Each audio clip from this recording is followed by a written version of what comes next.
It's Dada Bhagwan Foundation presentation. Trimandir Sankul, Adalaj, District Gandhinagar, Gujarat. Phone 9327010101.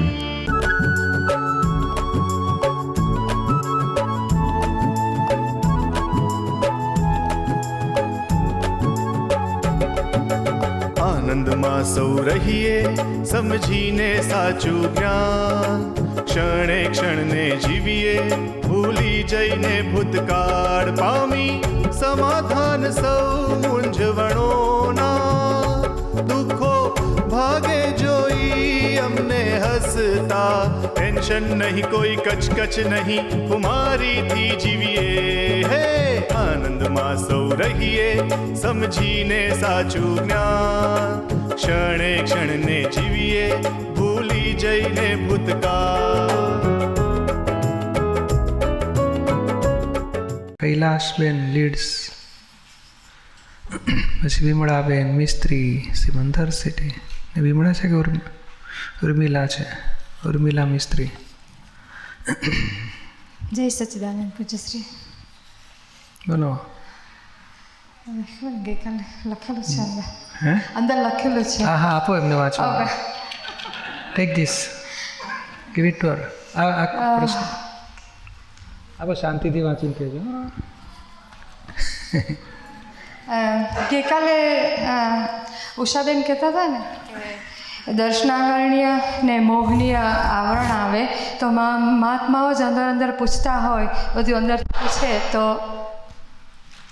ત્યારે કેવી રીતના દિવાળી ક્યાં આવી છે? જો અત્યારે ફટાકડા કોણ ફોડે? શું મહાત્માઓ શું કહે કે દર્શનાવરણ જ્ઞાનાવરણ શું? મોહની આવરણ અંતરાય આવે ને તે એને એ કેવી રીતના ન પડે ત્યારે જાગૃતિ. હવે 5 આજ્ઞામાં રહો ને, બધું કંઈ જરૂર જ નથી આપણને. આ તો સાધારણ ઇન્ફોર્મેશન. આપણે શું મળ્યું? હવે કંઈ દર્શનાવરણ જ્ઞાનાવરણ તોડવા માટે કશું જ નહીં. આ બુદ્ધિ વાપરવાની બંધ થાય એટલે જ્ઞાનાવરણ તૂટતું જ જવાનું, અંતરાય તૂટતા જ જવાના. ચારિત્રમાં એટલે બુદ્ધિ ડખો, એટલે આ તૂટ્યું ને એટલે બધાએ તૂટવાના જ. બધું આપણે 5 આજ્ઞામાં રહેતા થાવ ને એટલે આ બધું તૂટવાનું જ.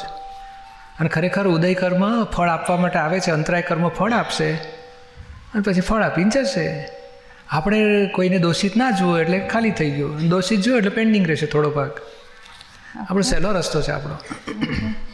પછી ધાર્યું કરાવવું એટલે શું? ધાર્યું કરાવવું એટલે શું એ તો મને શું ખબર પડે. આ બહેનોને પૂછો ને તરત કહેશે. એ તો બધાને આવડે. ના, પણ આપણે કંઈ કામકાજ કરવું હોય તો આપણે તે પ્રમાણે બધું કરવું પડે ને આગળથી. ને પછી ધાર્યું કરવું એટલે શું? જે સમજાવીને કરો ને તો એક ભાગ થયો, અને આવા ઓર્ડર આપીને કરો, કામ કરવાનું જ છે તમારું, મારે સાંભળવું નથી, મારા કયા પ્રમાણે કરો, એ ધાર્યું કર્યું કહેવાય. અને કન્વિન્સ કરો કે ભાઈ આપણે આવું કરીએ, તમને કેવું લાગે છે? મને નથી લાગતું કરવા જેવું છે, પણ જો આપણે આવું થાય, મુશ્કેલી પડે એટલે કરીએ તો સારું. ત્યારે આમ સમજાવી કન્વિન્સ કરીને સોલ્યુશન લાવ્યા. અને ધાર્યું એટલે પછી એને સાંભળવાનું જ નહીં.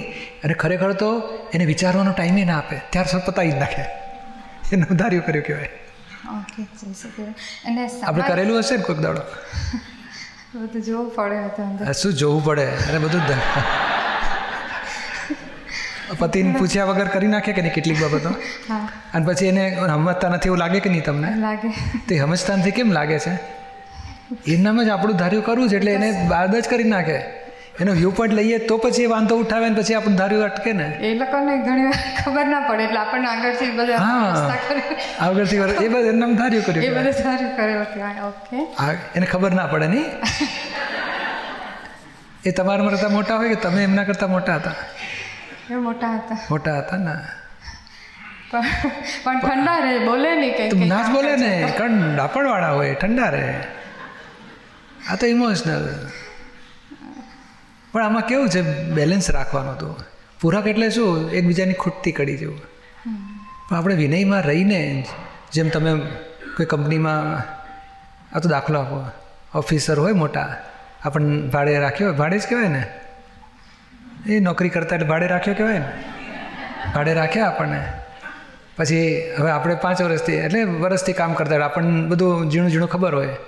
અને પેલા સાહેબ તો જનરલ મોટું જ ખબર હોય ને એમને, કે ચાલો આ 5 લાખનો આવ્યો, 2 લાખ આટલું, આમ તેમ બહુ મોટું બધું ખબર હોય. ઝીણવટમાં એમને ખબર ના. કોઈક દાડો આપણને પૂછવા આવે એટલે કે આનું શું થયું, તો આપણે વાત કઈ રીતે કરે, સમજતો નથી, એને ખબર નથી એટલે પૂછે છે. તો પછી એનો વિનયમાં રહીએ કે અવિનયમાં વાતો કરીએ એની સાથે?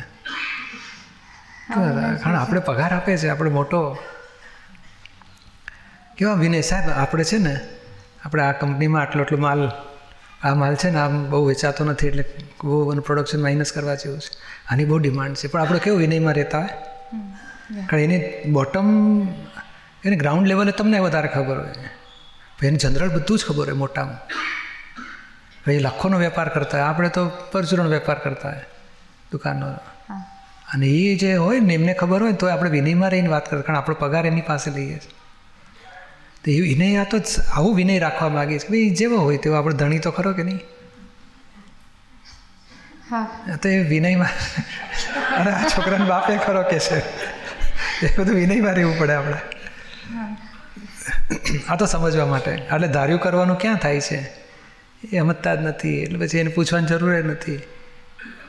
એટલે દાદા કેવું સરસ ગોઠવેલું કે છે, અમે હીરાબાને કહ્યું હોય પોળે નાકે શાક મળતું હોય, હીરાબાએ પૂછવાનું શું શાક લાવવાનું, દાદા કે તમને ઠીક લાગે.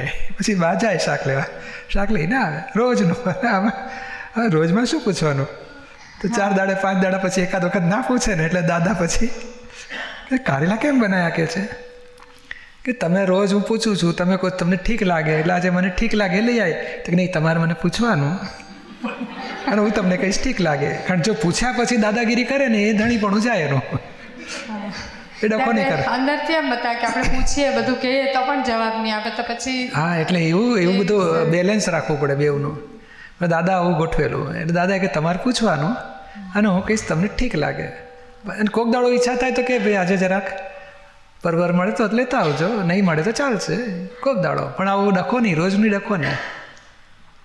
ને પછી અરીસા સામાયિક કરીએ ત્યારે આપણે વિધિ કરવી પડે કે આમ જ કરી લેવાની? એ તમે ચાલે દાદાને પ્રાર્થના કરીને શક્તિ માગીને ચાલુ કરો.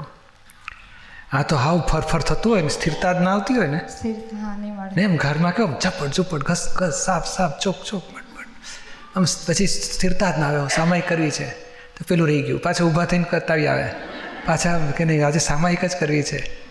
લાગે જરાક છે ને જરા ફ્રેશ થઈ આવો, માડું પાણી એકાદ જરાક વડિયારીને ફાંકો મારશે, પાણી પીને પાછા આવશે. આજે સ્થિરતાથી સામાયિક કરવી છે એટલે એ સ્થિરતા જ ના આવવા દે, ત્યાર પછી વિધિ કરવી પડે. આખું સર્વ સંભાર અર્પણે બોલો, શુદ્ધાત્માની દેવાનું બોલો, કંઈક બોલો ને એટલે સ્થિરતા આવે થોડી. અથવા 10 મિનિટ દાદા ભગવાનના જગ્યા તો ઠરે થોડું, અર્પણ કરું છું વિધિ બોલો એટલે પછી સ્થિરતા આવે. પછી આપણે અહીં બધું અને અડધો કલાક પોણો કલાક બધું બંધ, કે હવે કશામાં દખલ કરવી નથી.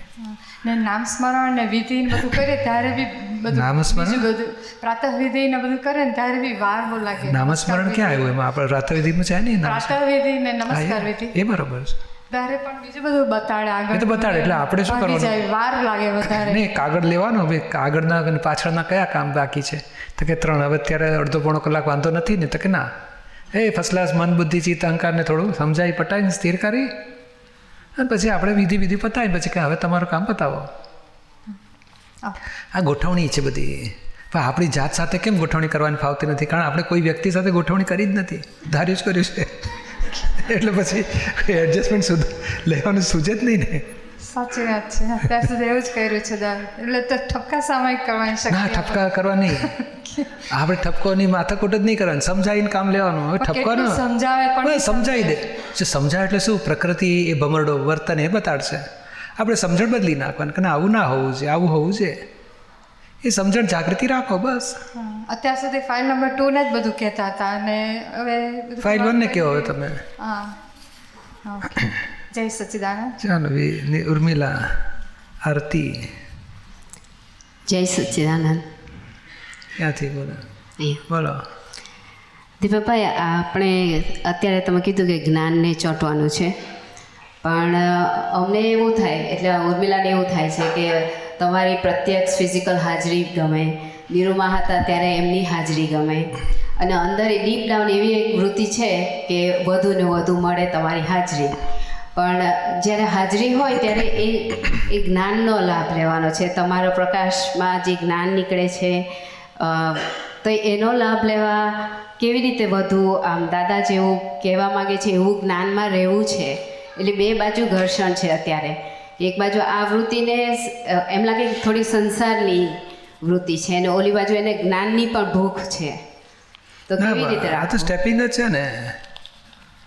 પેલા ઘરે પહોંચવું છે પેલું નક્કી કરવાનું, ઘરે પહોંચ્યા પછી શું કરવાનું, તો કે જમવા બેસવું, બીજું કામ હોય. બે હોય કે નહીં? હોય. એવું પહેલાં પહોંચવું છે પેલું, એટલે તમે પ્રત્યક્ષ આવી ગયા. હવે આવી ગયા પછી શું? તમે પ્રત્યક્ષ પડી ગયા, મજા આવી ગઈ પ્રત્યક્ષ. એટલે પછી સાંભળો છો તને જ્ઞાન પકડો હવે. નહીં તો એકલું ઘરે બેસીને જ્ઞાન કર્યા કરો તે ખોટું.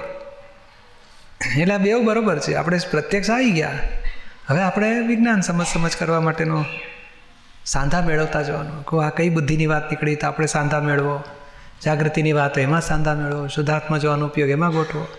આપણે એક્ઝેક્ટનેસ સુધી સમજ કરવાનો આ સ્કોપ મળે છે આપણને.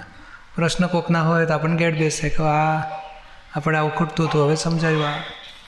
એટલે આપણે બે ભાગ પાડીએ છીએ. પ્રત્યક્ષ આવવું એ ફર્સ્ટ સ્ટેપ થયું, આવ્યા પછી વિજ્ઞાન સમજવું એ બીજું સ્ટેપ. અને અહીં આવ્યા ના હોય અને અથવા તો સંજોગ જ એવા હોય કે નીકળાય એવું જ નથી અને આવતીકાલે પહોંચાશે, આજે તો પહોંચાય એવું જ નથી, તો પછી આજના દિવસમાં ઘરે બેસીને થોડું પછી જે પોસિબલ એટલું પાણી વાંચો, વિધિ વાંચન, સામાયિક પ્રતિક્રમણ, આરતી, ભક્તિ બધું જે ઠીક લાગે કરો. આવી ગયા આપણો ભાવ રાખો કે કાલે પહોંચવું જ છે, ગમે તે થાય, સેટિંગ કરો ફાઇલના. આ તો દાખલો આપો છે. એટલે કરતાં કરતાં આપણે પ્રત્યક્ષનું તો આવ્યા પછી શું એ મોટું. ઘણા કહે છે ને મારે બસ સિમંદર સિટી આવી જાઉં છું. મેં તો ત્યાં આવીને શું કરશો શું?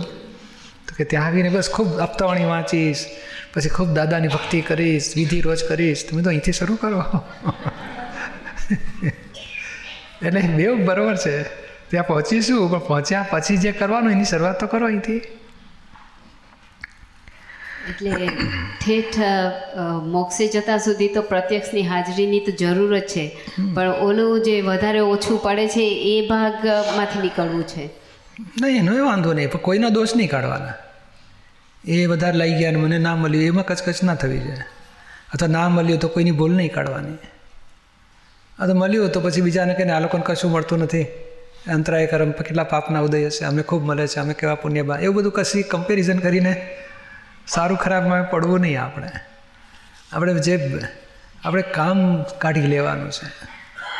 વિજ્ઞાનના સિદ્ધાંતના મણકા ભેગા કરતાં કરતાં સિદ્ધાંતની માળા પૂરી થતી જાય એવું આપણે પુરુષાર્થ કરવા માગીએ છીએ કે જેથી કરીને આપણે કોઈ પરિસ્થિતિ આપણે મૂંઝવી ના શકે, કોઈ પરિસ્થિતિમાં આપણને ભોગવટો ના આવે, કોઈ પરિસ્થિતિ દુઃખદાયી ના થાય. આજે બુદ્ધિની વાત કરતા હતા ને, આ કંઈ બગડ્યું ને, કંઈક થયું ને, સૌથી પહેલી અસર બુદ્ધિને પકડે અને એ બુદ્ધિને અસર થાય પછી અહંકાર ભોગવટામાં આવી જાય. ત્યાં જો આપણે પ્રજ્ઞા હાજર થઈ, કહો આ બુદ્ધિને અસર થઈ, હું જુદો ને તમે જુદા, એ આપણે જીતી ગયા. અને એ આપણે લાવવા માગીએ છીએ કે આ ગમે તેવી સંસારની બાબતો, બગડ્યું, સુધર્યું, એક્સિડન્ટ, તબિયત બગડી, આ થયું, નુકસાન થયું, નફો થયો, સારાના ગર્વરસમાંય ચડી જાય, બગડવામાં ભોગવટામાંય લઈ જાય. એ બેઉને જુદું રાખીને સમભાવ રહે એવા પુરુષાર્થ સુધી આપણે જવું છે.